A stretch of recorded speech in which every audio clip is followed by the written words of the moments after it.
যে একটি অংশ বা একটি গ্রুপ ৫ আগস্টের যে তারুণ্যের যে শক্তি, সেখানে একটা বিভেদ তৈরি করা বা একদম দ্বন্দ্ব লাগিয়ে রাখা, তারুণ্যকে যাতে সামনে বাড়তে না পারে, আমরাও তাই মনে করি। সেখানে একটা প্রতিরোধ শঙ্কার জায়গা শুধু সেটা না, জাতীয় রাজনীতিতেও সর্বব্যাপী এই যে মানে ফ্যাসিস্ট বিরোধী শক্তি, তাদের মধ্যে একটা ন্যূনতম, হ্যাঁ ঠিক আছে গণতন্ত্রের ডিবেট থাকবে, ভিন্ন মত থাকবে, কিন্তু অশ্লীল কি বলে নোংরা আক্রমণ আগেকার মতো, যেটা আওয়ামী ফ্যাসিস্ট ক্যারেক্টারদের মতো অন্যায়ভাবে মিথ্যার বেসাতি করে একজন আরেকজনের বিরুদ্ধে বিষ-বাষ্প ছড়ানো বা বিভেদ তৈরি করা, বিপদগামী করা, এটা আছে। এবং এই কনস্পিরেসি থেমে নেই, কারণ ফ্যাসিস্ট শক্তিরা তাদের হাতে বিপুল পরিমাণ অর্থ, তাদের পেছনে একটা প্রতিবেশী অক্ষ শক্তি, তারা তাদেরকে প্যাট্রোনাইজ করছে। তার একটা বিশাল নেটওয়ার্ক ছিল দেশের মধ্যে, প্রশাসনে, সিভিল প্রশাসন, মিলিটারি প্রশাসন, পুলিশ প্রশাসন, সর্বব্যাপী।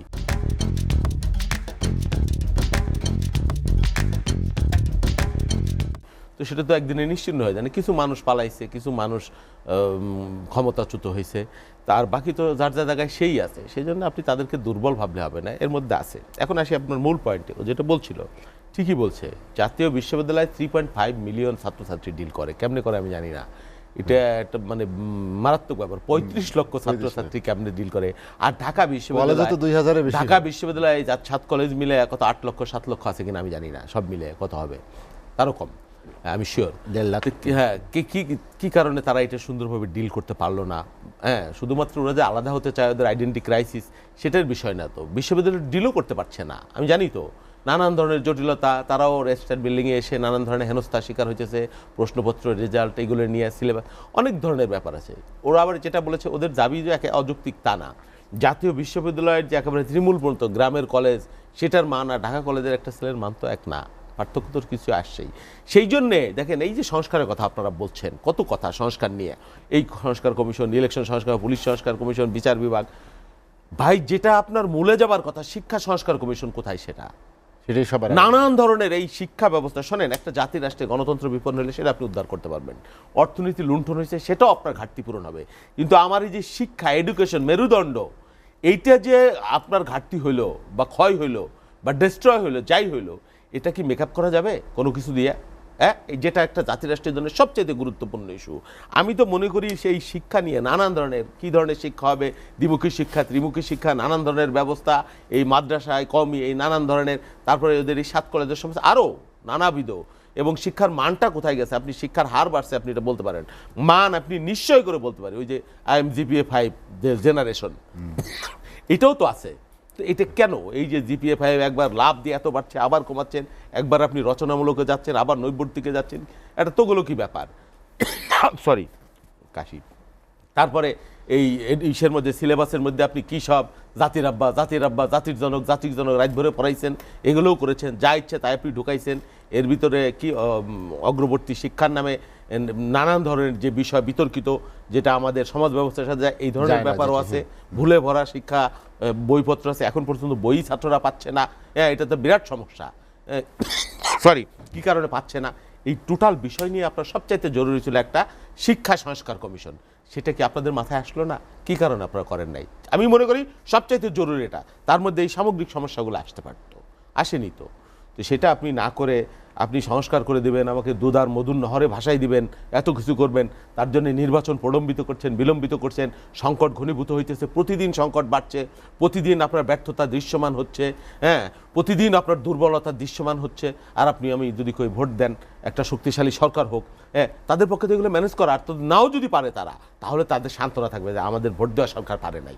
বাংলাদেশে নতুন যে রাজনৈতিক বন্দোবস্তের কথা শিক্ষার্থীরা চিন্তা করছে, তারা নতুন একটা রাজনৈতিক দলের কথাও ভাবছে, বা হয়তো অচিরেই না, আমি বুঝতে পেরেছি নতুনদের কথার মধ্যে কোনো অসুবিধা নাই, জায়গা ছেড়ে দিতে তারা না, নতুনদের জায়গা ছেড়ে দিতেও কোনো অসুবিধা নাই। আর জায়গায় কেউ কাউকে ছেড়ে দেয় না, জায়গা নিতে হয়, অর্জন করতে হয় অ্যাক্টিভিটিস দিয়ে, কর্মকাণ্ড দিয়ে।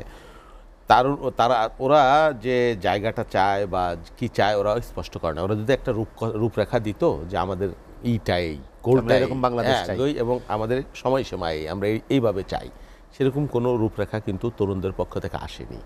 তারা কোটা বিরোধী আন্দোলন করছিল, 9 দফার মধ্যে কোথাও হাসিনার পদত্যাগের কথা লেখা ছিল না। তারা যেটা মনে করছে যে তাদের কারণেই বাংলাদেশে শুধুমাত্র হাসিনা, ওরা বারবার তুচ্ছ তাচ্ছিল্য করে রাজনৈতিক দলকে, দীর্ঘদিনের পুরনো নেতৃত্বকে। হ্যাঁ, এদেশের রাজনৈতিক দলের অনেক ব্যর্থতা আছে, সীমাবদ্ধতা আছে, তারপরও রাজনীতি বাদ দিয়ে তো আপনি হবেন না। আমরা তো যুগ যুগ এই অন্তর্বর্তী সরকার দিয়ে আমরা চালাইতে পারবো না। হ্যাঁ, নাকি চালানো যাবে? তাহলে তো সেই পদ্ধতিটাই সংবিধান, ওই বিপ্লবী সরকারটা করে সংবিধান বাদ দিয়ে এটাই যুগ যুগ চলবে। সমস্যাটাও তাই, কেউ বলেনি যে ভোটের কথা বললেই যদি আপনি বলেন যে আপনারা ক্ষমতার পাগল হয়ে গেছেন, এটা হয়ে গেছে, আপনারা অস্থির হয়ে গেছেন, আপনারা ভালো চান না, এটা তো কোনো কথা হতে পারে না। ভোটই তো ভোটের কথা যে বলবে, ভোট মানে ওই হাসিনের ভোট না তো। ভোট মানে মানুষের আকাঙ্ক্ষার প্রতিফলন যেটা হবে, সেই ভোটের কথা।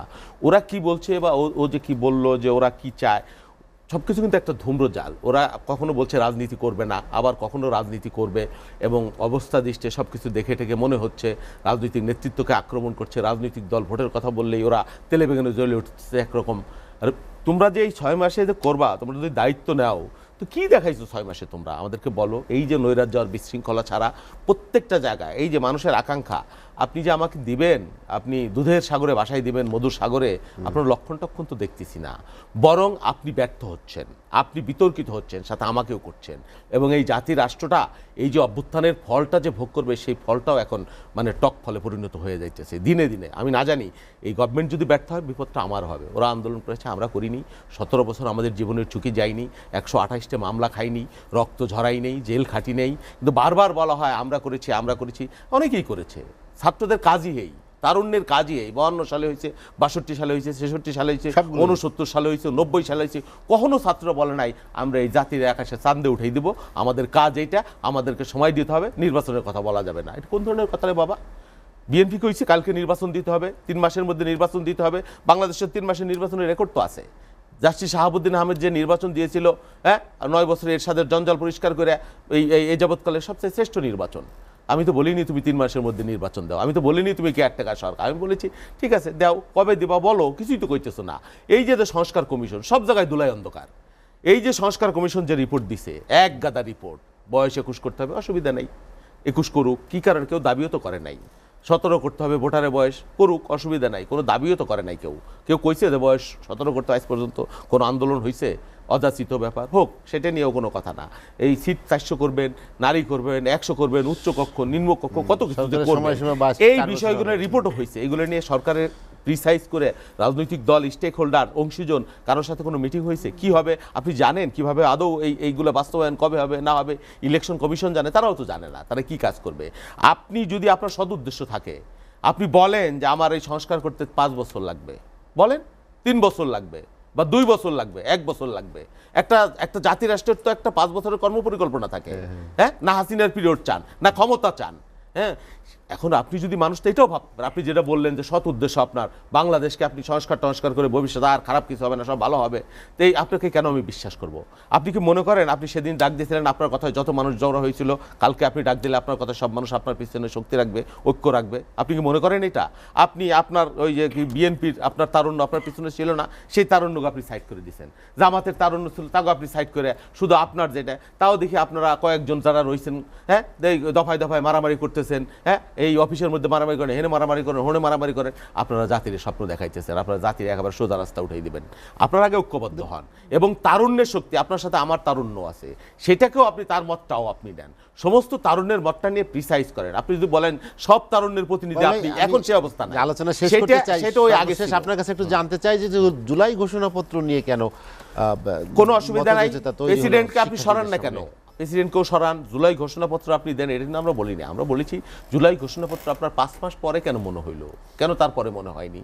আপনি দেন জুলাই ঘোষণাপত্র, বলেন যে এখানে বিএনপির অংশীজন ছিল। আপনি তো খালি বৈষম্যবিরোধী ছাত্র নিয়ে আপনি একটা ঘোষণাপত্র যদি তৈরি করেন, সেটা আমি কেন মানবো? অন্য কেরা কেন মানবে? আমি আর আমিত্ব, হাসিনা এটা করতো, আমি করেছি, আমি দিয়েছি, আমি খাবার দেই, 10 লক্ষ আরো বেশি কেন খাওয়াইতে পারবে না? আরে বাবা, হোয়াট ইজ দিস? কেউ বলেছে কোনোদিন যে আমার ক্ষমতার অংশীদার দিতে হবে? 90 যারা হাসিনাকে উৎখাত করেছে ডাকসুর নেতৃত্বে, তারা বলেছে? কে বলেছে? আমি তো বলবো ক্ষমতার অহংকার আপনাকে পেয়ে বসেছে, ক্ষমতার লোভ, বিলাস, বলসতা আপনাকে পেয়ে বসেছে, এবং আপনার উদ্দেশ্য ভালো না।